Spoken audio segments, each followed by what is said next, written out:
So hey guys and welcome back, this is Vivek and you are watching my YouTube channel. तो भाई चालू करते हैं, फटाफट से आते हैं अपनी वीडियो पे। ठीक है, मेरे को पता है भाई, सॉरी क्योंकि बहुत ज्यादा लेट हो गया है, आप बहुत ज्यादा गुस्सा हो गया, लेकिन क्या करें भाई, अभी होली पड़ गई थी बीच में, फिर बहन के एग्जाम पड़ गए थे तो वो करवाने जा रहा हूँ, और हाल ही में बहुत सारे काम बढ़ रहे हैं, तो इस वजह से थोड़ा लेट हो गया इस बार, उसके लिए माफी चाहूंगा। ठीक है, फिलहाल चालू करते हैं भाई अपना टॉपिक। शुक्र है, हाँ ठीक है भाई, कर ले।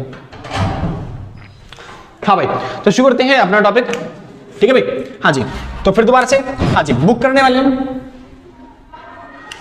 वाले हम प्रिंसिपल ऑफ मैक्रो इकोनॉमिक्स, जो कि है बीकॉम और बीए प्रोग्राम वालों के लिए। ठीक है, जिनकी बुक कौन सी है, जेनरिक इलेक्टिव वाली, सेमेस्टर 6 वाले जो है ना, उनके लिए। हाँ जी, तो शुरू कर रहे हैं। चैप्टर नंबर 3 आता है डिटरमिनेशन ऑफ जीडीपी, जिसके अंदर हम 2 पॉइंट पहले से कर चुके हैं, कंजम्पशन एंड सेविंग फंक्शन और इक्विलिब्रियम जीडीपी हम पहले से कर चुके हैं। आज का जो टॉपिक है उसका नाम है कंसेप्ट ऑफ मल्टीप्लायर। तो आज हमें सीखना है कंसेप्ट ऑफ मल्टीप्लायर के बारे में। और चैप्टर शुरू करने से पहले बहुत ज्यादा इंपॉर्टेंट बात, चैप्टर शुरू करने से पहले बहुत ज्यादा इंपॉर्टेंट बात, कौन सी बात, सुनिए ध्यान से। अगर आपने बेसिक्स अपने 12वीं के क्लियर नहीं करे, बेसिक्स अपने मैक्रो इकोनॉमिक्स के क्लियर नहीं करे, तो आपको ये चैप्टर समझ में नहीं आने वाला। तो इसलिए कह रहा हूं, पहले जाओ बेसिक्स क्लियर करके आओ, नीचे डिस्क्रिप्शन में लिंक है, फटाफट से। ठीक है, बस केवल 51 वीडियो, मतलब 51 वीडियोस है, और आपकी बेसिक सारी की सारी क्लियर हो जाएंगी 12th क्लास की। सिंपल ना, ठीक है। हाँ, वो पुरानी वीडियोस है तो थोड़ा हेजिटेशन हो रहा होगा उस टाइम पे, वीडियो बनाने के टाइम पे, लेकिन आपको कंसेप्ट सारा समझ में आएगा। ठीक है, हाँ जी, तो वो बेसिक ज्यादा इंपॉर्टेंट है इससे।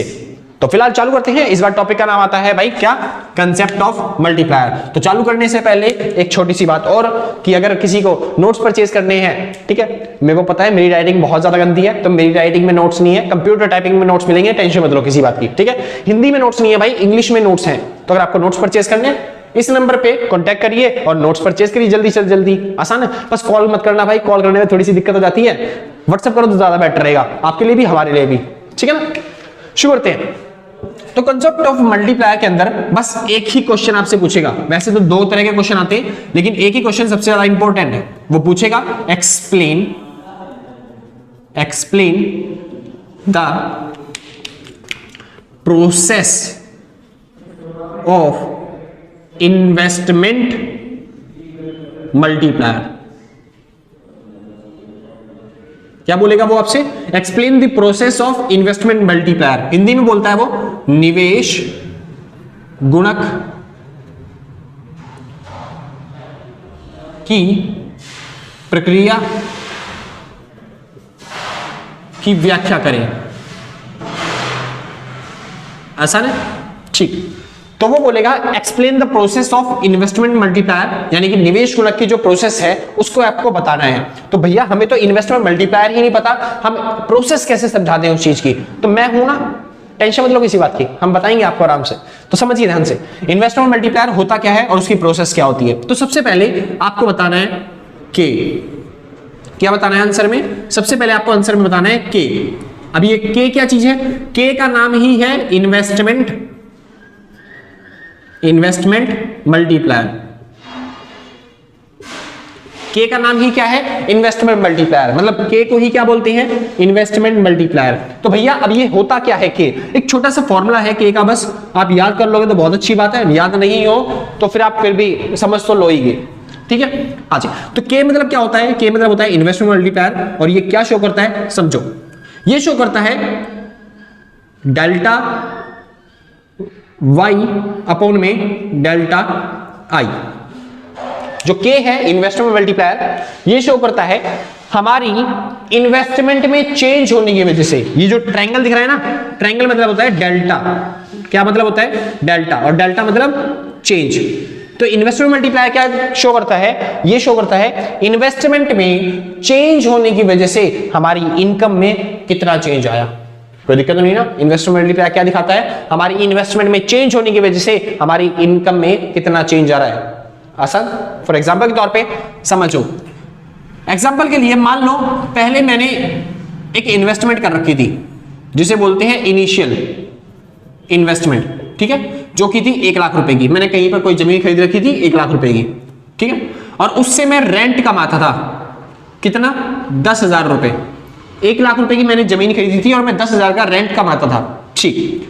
अब मैं चाहता हूं थोड़ा पैसा ज्यादा कमाना, तो मैंने एक नई इन्वेस्टमेंट करी, यानी मैंने सोचा थोड़ा क्यों ना और पैसा लगाया जाए अपनी इन्वेस्टमेंट में। तो अब मैंने इन्वेस्टमेंट अपनी कर दी 2 लाख रुपए की। पहले 1 लाख की जमीन थी, अब मेरे पास वो जमीन कितने की हो गई, 2 लाख की, मतलब 1 लाख की जमीन मैंने और परचेज कर ली। आसान, जिसकी वजह से अब जो मैं रेंट कमाता हूं ना, मेरे को नया रेंट अब मिलता है 30,000 रुपए। समझ में आया? आसान, यानी मेरी इन्वेस्टमेंट में चेंज होने की वजह से मेरी इनकम भी क्या हो गई, बढ़ गई। अगर मैं अपनी इन्वेस्टमेंट बढ़ाता हूं कहीं पे तो मेरी कोई इनकम भी क्या मिलेगी, ज्यादा मिलेगी। आसान, ठीक। अब वो आपको निकालना है के, यानी इन्वेस्टमेंट मल्टीप्लायर, यानी मैंने अपनी इनकम को कितना मल्टीप्लाई कर दिया इन्वेस्टमेंट के कंपैरिजन में। तो समझिए फॉर्मूला होता है डेल्टा वाई अपॉन में डेल्टा आई। डेल्टा वाई मतलब इनकम और डेल्टा मतलब चेंज, यानी इनकम में चेंज। तो इनकम में कितना चेंज हुआ, ये मेरी इनकम नहीं है, ये इन्वेस्टमेंट है। मेरी इनकम ये वाली है, पहले 10,000 कमाता था, अब मैं कमा रहा हूं 30,000, यानी इनकम में कितना चेंज हुआ, 10 से 30, यानी कितने का चेंज हुआ, 20,000 का। तो ये आ गया 20,000। सिंपल था भाई। अच्छा, नीचे क्या आएगा, इन्वेस्टमेंट में चेंज। तो इन्वेस्टमेंट में कितने का चेंज हुआ, पहले 1 लाख की इन्वेस्टमेंट थी, अब 2 लाख की इन्वेस्टमेंट हो गई, यानी चेंज कितने का हुआ, 1 लाख रुपए का। सिंपल इतना। और जब आप इसको काटोगे तो ये कट गया, ये आ गया 1/5। 1/5 मतलब 0.2, यानी मैं अगर 1 रुपए इन्वेस्ट करूं तो 0.2 यानी 20% लगभग मैं कमा सकता हूं अपनी इनकम के तौर पे। इतना आसान था ना, बहुत आसान था ना, बढ़िया। बस, तो इन्वेस्टमेंट मल्टीप्लायर क्या होता है, ये शो करता है आपकी इन्वेस्टमेंट में चेंज होने की वजह से आपकी इनकम में कितना चेंज आया। या फिर आप कह सकते हो ये इन्वेस्टमेंट में चेंज और इनकम में होने वाले चेंज को के रिलेशन को दिखाता है। आसान है, और इसी चीज से बनी है इसकी डेफिनेशन। तो इन्वेस्टमेंट मल्टीप्लायर क्या है, it shows the relation between change in change in income due to change in investment, यानी इन्वेस्टमेंट में चेंज होने की वजह से इनकम में जितना चेंज आया उसको शो करने का काम किसका होता है, इन्वेस्टमेंट मल्टीप्लायर का। आसान है, हमारी इन्वेस्टमेंट में चेंज होने की वजह से हमारी इनकम कितनी बढ़ रही है तो उसको कौन शो करेगा, इन्वेस्टमेंट मल्टीप्लायर। आसान, समझते हैं। लेकिन वो क्वेश्चन इतना छोटा सा नहीं पूछेगा, explain the process of investment multiplier, और इतना सा भी मैंने कुछ सिखाया भी नहीं है। इन्वेस्टमेंट मल्टीप्लायर की वो प्रोसेस तो पूछेगा, लेकिन वो बोल देगा कई बार with numerical example, with numerical example, sorry EXAMPLE। हाँ जी, तो आपको इन्वेस्टमेंट मल्टीप्लायर की प्रोसेस बतानी है, वो भी न्यूमेरिकल एग्जांपल के साथ। तो समझिए, एक न्यूमेरिकल एग्जांपल देता हूं ताकि आप समझ पाओ अच्छे तरीके से। ठीक है, न्यूमेरिकल एग्जांपल के लिए हम बनाएंगे टेबल। टेबल किस लिए, यहां पे शो करूंगा मैं डेल्टा आई, यानी इन्वेस्टमेंट में होने वाला चेंज। यहां पे बनेगा डेल्टा वाई, यहां पे बनेगा डेल्टा सी, और इधर बनेगा डेल्टा एस। आसान, ठीक है। अच्छा, न्यूमेरिकल एग्जांपल के लिए अगर कुछ वैल्यू आपको दे दे, प्रोसेस बताने के लिए इन्वेस्टमेंट मल्टीप्लायर की कुछ वैल्यू आपको दे दे तो बहुत अच्छी बात है। लेकिन कई बार वो बोलता है प्रोसेस नहीं दी या फिर वैल्यू नहीं दी, तो आप अपनी तरफ से एज्यूम कर लेना न्यूमेरिकल एग्जांपल करने के लिए। ठीक है, तो मैं यहां पे एज्यूम करके चलता हूं, मेरी जो इन्वेस्टमेंट है उसमें चेंज हुआ है कितने का, 1,000 रुपए का। मेरी इन्वेस्टमेंट में कितने का चेंज हुआ, 1,000 रुपए का।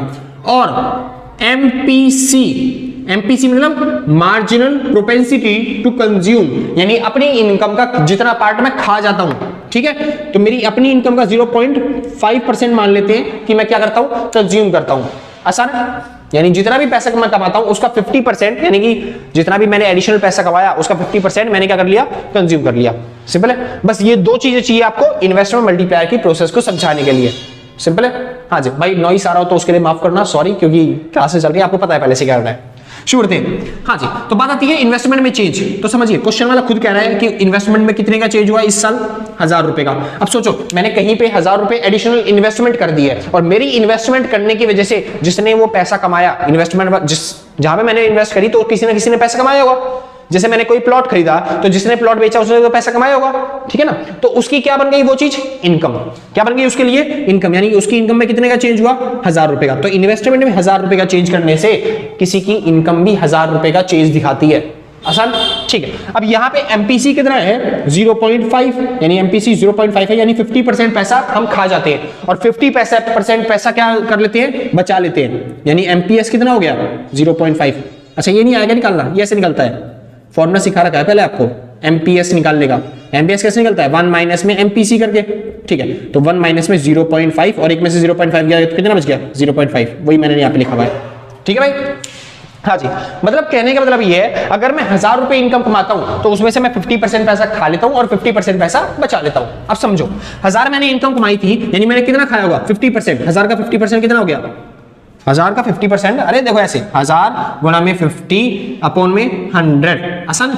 अगर आप ऐसे नहीं निकालना चाहते तो सिंपल तरीका है 1000 को 0.5 से मल्टीप्लाई कर देना, यानी 1000 मल्टीप्लाई बाय 0.5, तो आप आराम से मल्टीप्लाई करोगे तो आपका आंसर आएगा 500, सिंपल है। यानी 50% पैसा, यानी मैंने 500 खा लिए और 500 बचा लिए। अब एक चीज बताऊं, आपने पहले भी सीखा हुआ है कई बार, बस आपको कई बार याद ही नहीं रहता। पता है क्या, सुनो, जो पैसा हम खा लेते हैं उसे बोलते हैं कंजम्पशन, और जो पैसा हम बचा लेते हैं उसे क्या बोलते हैं सेविंग।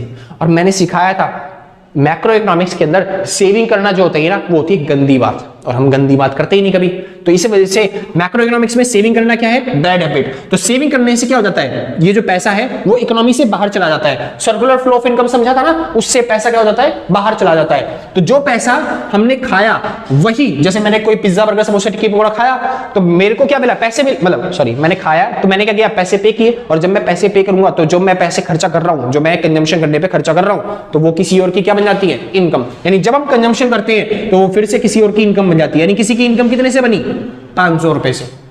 तो इसलिए बार बार इन्वेस्टमेंट करने की जरूरत नहीं होती, इन्वेस्टमेंट हमेशा फिक्स रहती है 1000 रुपए, बार बार नहीं करना पड़ता।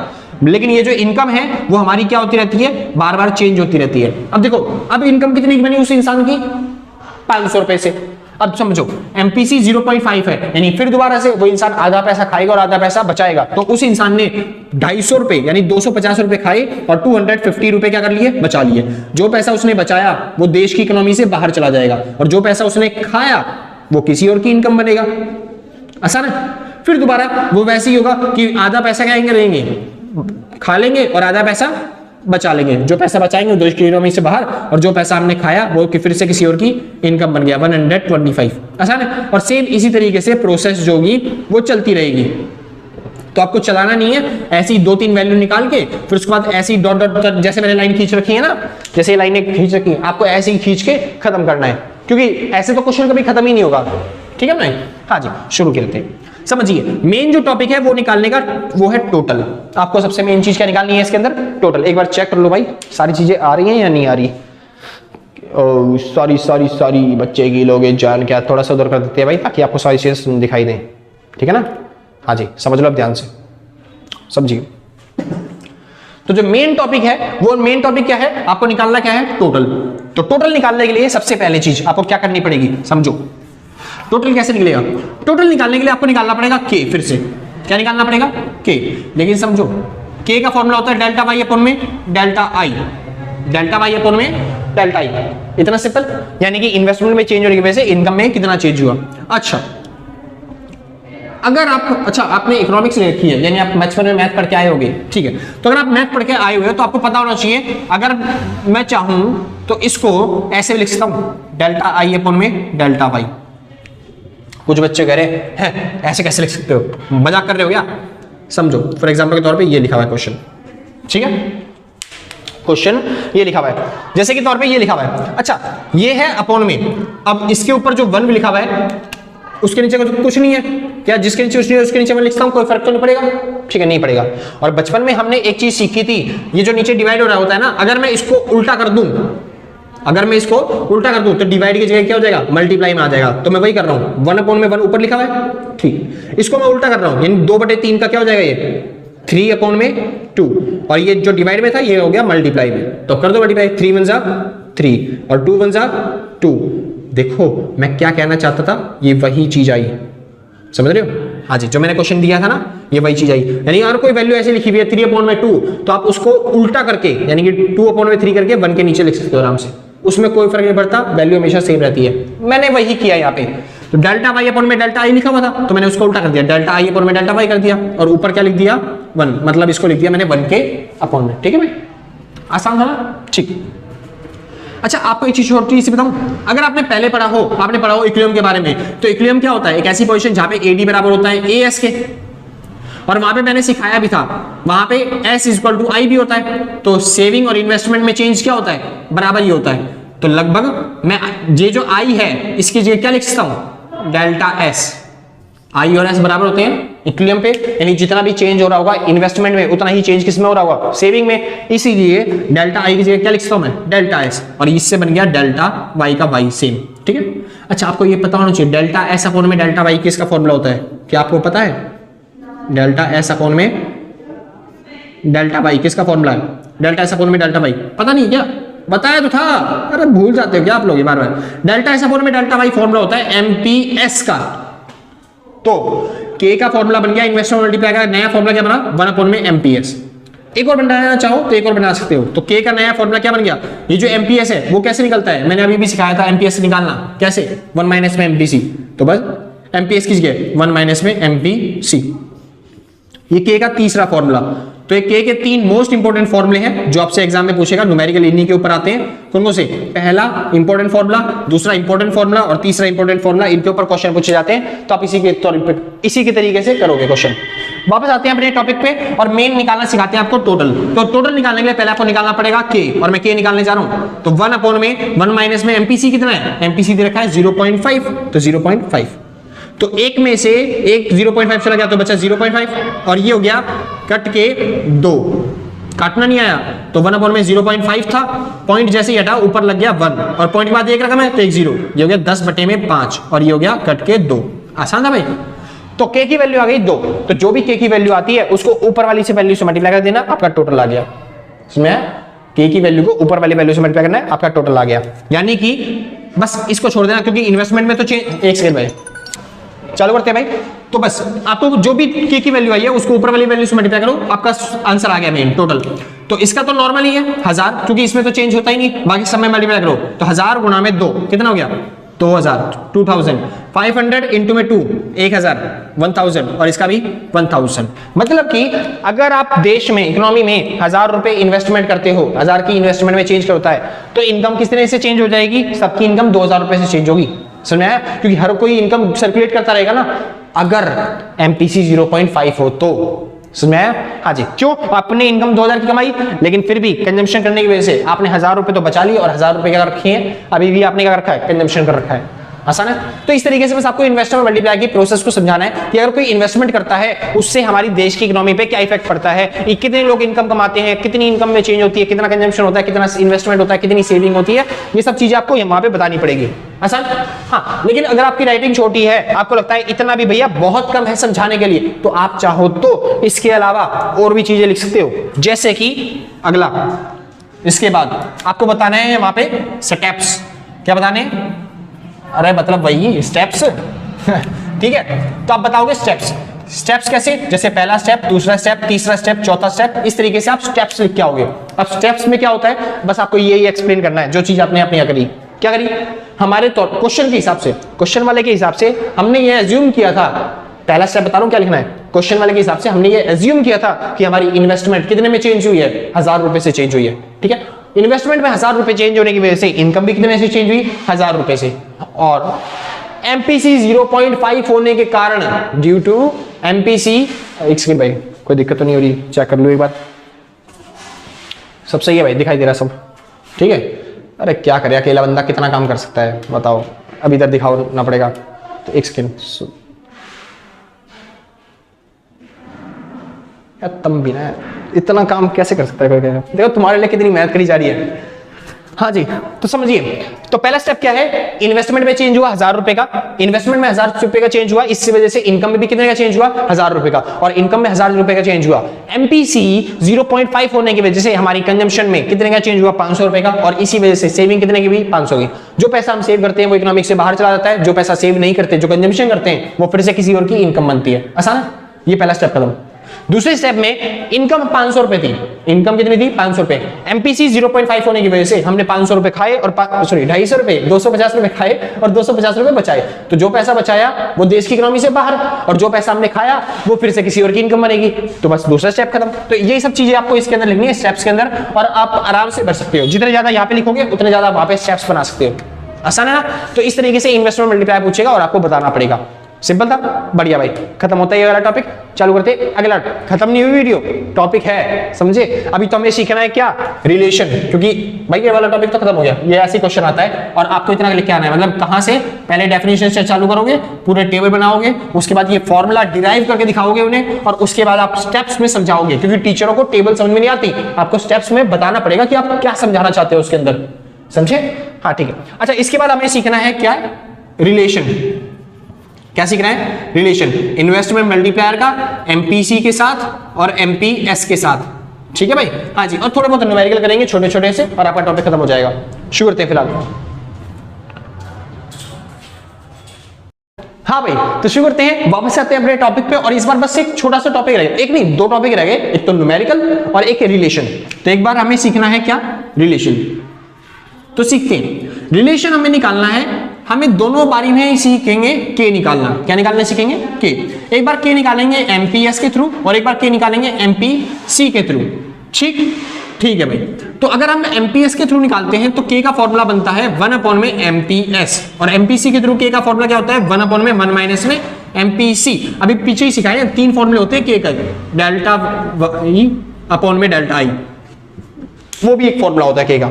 फिलहाल इनके थ्रू निकालते हैं ताकि हमें रिलेशन पता चल पाए कि एमपीएस और के में क्या रिलेशन है, और एमपीसी और के में क्या रिलेशन है। सिंपल इतना। हाँ जी, निकालते हैं भाई। फॉर एग्जाम्पल के तौर पे अगर मैं कहूं कि अगर एमपीसी 0 होता है, अगर एमपीसी 0 मान लिया जाए तो के की वैल्यू क्या होगी, बताइए। तो देखो, अगर एमपीसी 0 हो तो आपको पता है एमपीएस कितना होगा, आपको पता है ना, एमपीसी प्लस में एमपीएस इज इक्वल टू 1 होता है। तो अगर मैं एमपीसी को 0 मान लेता हूं तो एमपीएस कितना आएगा, ये हो जाएगा, समझो, अरे क्या लिख रहा हूं मैं, कंफ्यूज होता हूं कई बार। हमें क्या निकालना है, एमपीएस, तो बस एमपीएस का फॉर्मूला 1 माइनस में एमपीसी बन गया, तो बस एमपीएस कितना हो गया, एमपीएस आया 1 माइनस में एमपीसी कितना था, 0, यानी कि ये हो गया 1। तो अगर एमपीसी 0 होता है तो एमपीएस क्या होता है, 1, और अगर एमपीसी 1 होता है तो एमपीएस कितना हो जाएगा, 0। आप इसी फॉर्मूले में वैल्यू पुट करके देख लेना, आपका निकल जाएगा, ठीक है। तो समझो, अगर एमपीसी 0 हुआ तो के की वैल्यू क्या होगी, निकाल ले एक बार, तो निकालते हैं। 1 में 1 माइनस में 1, सॉरी एमपीसी 0 था ना, यहाँ पे 0, तो के की वैल्यू निकल के आई 1 में 1, और कट के आ गया 1 आंसर, यानी के कितना होता है, 1। इस केस में के की वैल्यू 1 होती है। अब चाहे तो इसमें चेक कर लो, हाँ जी, 1 में एमपीएस, एमपीएस डाला, अगर 1 एमपीएस की जगह 1 लिखा है मैंने, ठीक है, तो के की वैल्यू कितनी आई, 1, यानी के 1 आता है जब एमपीसी 0 हो, के 1 आता है जब एमपीसी क्या हो, एमपीएस क्या हो, 1। यहाँ पे वैल्यू पुट करते हैं ये वाली, अगर तो के की वैल्यू हम, मतलब एमपीसी की वैल्यू हमने क्या पुट, कौन सा फॉर्मूला था, एमपीएस था ना, ठीक है। तो एमपीएस का फॉर्मूला क्या आया, इस बार एमपीएस की वैल्यू कितनी पुट करनी है, 0, तो 1 में 0 पुट किया, तो के की वैल्यू कितनी आ गई, आपको पता है, जब नीचे 0 तो आंसर आता है इन्फिनिटी, ठीक है। यहाँ पे पुट कर देख लेते हैं, 1 माइनस में एमपीसी, तो के की वैल्यू 1 में 1 माइनस में एमपीसी कितना पुट करना था, 1, तो मैंने 1 पुट किया, 1 में 0, यानी आपका आंसर क्या आ गया, के की वैल्यू आ गई इनफाइनाइट। आसान है, यानी के की वैल्यू इनफाइनाइट आती है जब एमपीसी 1 होता है या फिर एमपीएस क्या होता है, 0। इतना मतलब समझ रहे हो क्या कहना चाह रहा हूं मैं, इसका मतलब समझ रहे हो क्या कहना चाह रहा हूं, समझो ध्यान से। के की वैल्यू 1 होती है, एमपीएस के बारे में बात करो खाली, किसके बारे में, एमपीएस के बारे में, यहां पे बात करेंगे एमपीसी। के की वैल्यू 1 होती है जब एमपीएस, के की वैल्यू 1 होती है जब एमपीएस की वैल्यू क्या पुट करते हैं हम पुट करते हैं 1, है ना।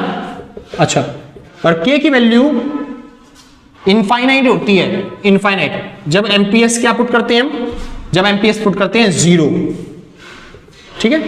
सेम इसी तरीके से एमपीसी की वैल्यू, के की वैल्यू 1 होती है, के की वैल्यू 1 होती है कब, जब हमने एमपीसी की वैल्यू क्या पुट करी थी, 0, जब हम एमपीसी पुट करते हैं 0, और के की वैल्यू 0 होती है, सॉरी के की वैल्यू क्या होती है, इनफाइनाइट, के की वैल्यू इनफाइनाइट होती है जब हम एमपीसी क्या पुट करते हैं, 1।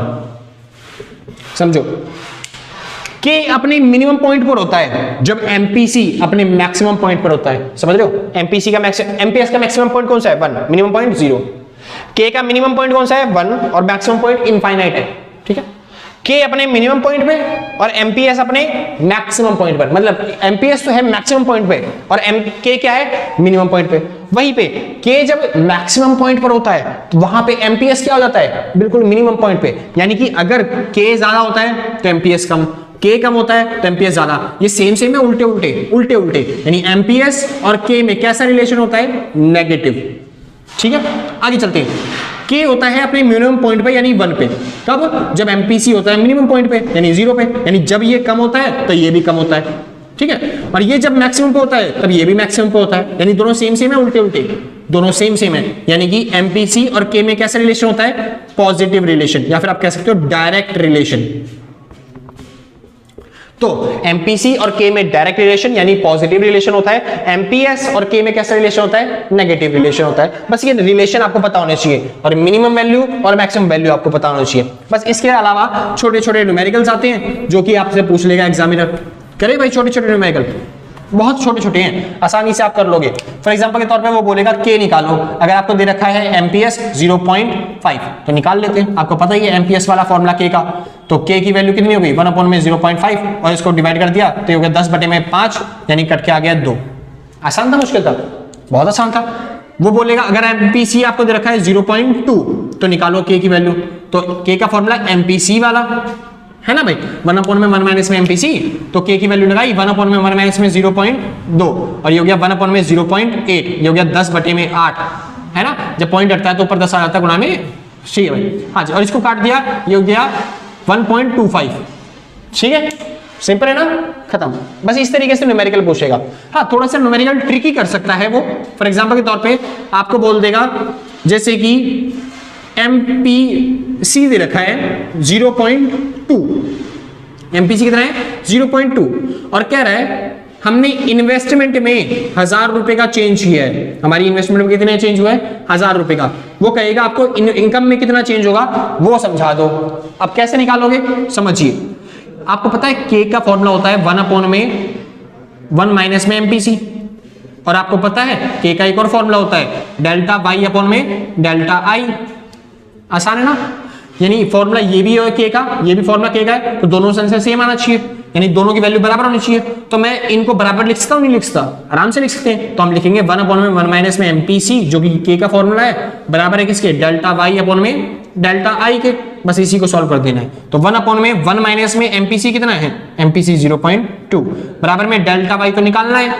हाँ जी, तो डेल्टा आई कितना दे रखा है आपको, सॉरी डेल्टा वाई आपको दे रखा है, अच्छा डेल्टा वाई निकालना है, डेल्टा आई दे रखा है कितना 1000, बस ये इस साइड आ जाएगा तो ये डिवाइड था इधर आके मल्टीप्लाई हो गया यानी कि हो गया 1000, और 1000 को जब आप 0.8 से डिवाइड करोगे यानी डेल्टा वाई कितना आ जाएगा 1000 अपॉन में 0.8, 8 से डिवाइड करेंगे तो ये हो जाएगा 125, 125, तो डेल्टा वाई की वैल्यू आ गई 125।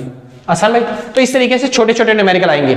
सिंपल था ना, बस ये छोटा सा टॉपिक था और आपका यहाँ पे खत्म होता है ये वाला टॉपिक। ठीक है, बस एक लास्ट कंसेप्ट रहेगा इस चैप्टर का जिसका नाम है इन्वेस्टमेंट फंक्शन, जिसको हम सीखेंगे कल। आज के लिए बस नहीं, अगर आपको वीडियो अच्छी लगी तो लाइक शेयर सब्सक्राइब करके जाना, और मेरा चैनल पक्का से सब्सक्राइब कर लेना, नीचे डिस्क्रिप्शन में लिंक होगा विवेक मिश्रा इकोनॉमिक्स के नाम से।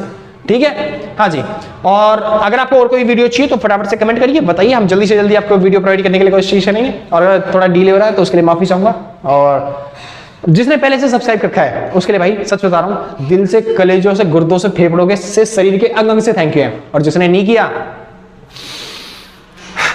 कोई नहीं, आराम से कर दियो, कोई आफत नहीं आ रही है। ठीक है, आराम से कर देना बाद में। चलो फिर, तो आज के लिए बस नहीं, मिलते हैं कल सेम टाइम सेम जगह दिन, और tata bye bye. Wait wait wait wait wait wait wait wait wait समझिए भाई ध्यान से, मेरे लिए थोड़ा सा इंपॉर्टेंट है। अगर आप नोट्स परचेज करना चाहते हो इस पूरी बुक के, कंप्यूटर टाइपिंग नोट्स है, मेरी राइटिंग में नहीं है, क्योंकि मेरे को पता है मेरी राइटिंग बहुत ज्यादा बेकार है, तो इस वजह से आप चाहो तो व्हाट्सएप पे कांटेक्ट करके इस नंबर पे आप नोट्स परचेज कर सकते हो। जो भी मिनिमम अमाउंट होगा आप व्हाट्सएप पे पे कर देना और नोट्स आपके हो जाएंगे। ठीक है ना, ज्यादा प्राइस नहीं है, 100 रुपए प्राइस है, अपनी आपस की बात है, किसी को बताने की जरूरत नहीं है। ठीक है, हाँ जी, तो आज के लिए बस नहीं, मिलते हैं कल सेम टाइम सेम दिन, और टाटा बाय बाय।